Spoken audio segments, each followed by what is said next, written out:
Hello everyone, it's Simon here with a review of She Sees Red.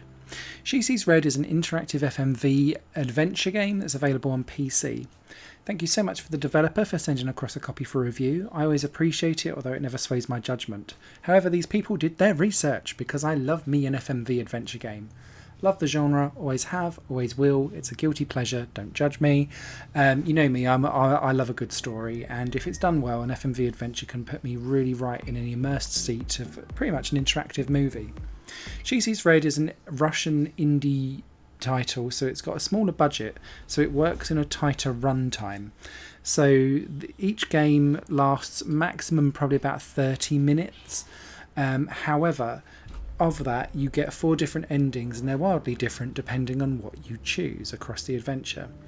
There's only about 9 or 10 different choices that you make through that experience, and they're timed, so you have to be quick with what you're doing, and you have to make a snap decision on what you want to have happen. However, what I was really pleased with She Sees Red is that when you choose something, it really does diverge the story out into separate places, because you're going to different places during your investigation as to what a murder has occurred and how it's all happened, essentially. The real twist with She Sees Red is that whilst you are uncovering this murder as a detective, and you're going around a nightclub and trying to solve and understand how the murder took place, the choices you're making is as the murderer. And I loved this switch up, because ordinarily you'd be like, right, where do I go to look at for the investigation? You're the murderer going around doing the murdering and trying to sneak around this nightclub to get away with stuff. And then the detective is uncovering your actions as it goes. Loved that twist on the plot. The actors do a very good job with what they're given, and it translates across really well as well, because it's in its native Russian language, so you can just have it the Russian dub with English subs, or there is an English dub as well with English subs. Subtitles then go across to multiple other languages as well, and I've seen in the developer comments that they've completely redone some of the languages because there was a bit of clunky dialogue for some of them, so they do seem to be open and improving as it goes along.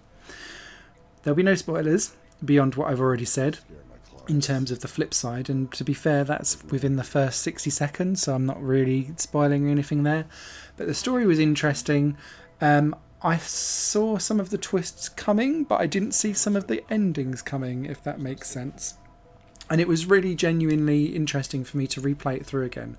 Once you've seen all 4 endings, there isn't too much in terms of replayability for you to go back and take a look at stuff, but there was some nice behind the scenes clips and photos of the actual shooting of the game itself, which was quite interesting for bonus features.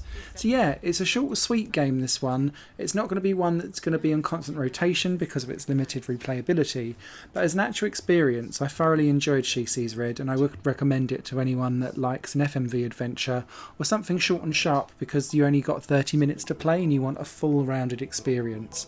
You'll get that one. Also, I don't know if they'd ever update it in the future, but I always find these types of games work really well when you've got a bunch of people around and you're trying to make a snap decision, even if that means you pass the controller and everyone makes a decision as you go round, or you'll quickly do a hands up vote before you then press which one you're going to go for. They're good ways to play this game. So yeah, thanks for watching. You guys take care. Bye. It's far too complicated and it wouldn't make sense. This channel is just one of my many projects that cover games, music and film. If you enjoy any of these and would consider supporting me to develop further in the future, you can do so by visiting patreon.com/Satorimon. Thank you for your time and for watching the video.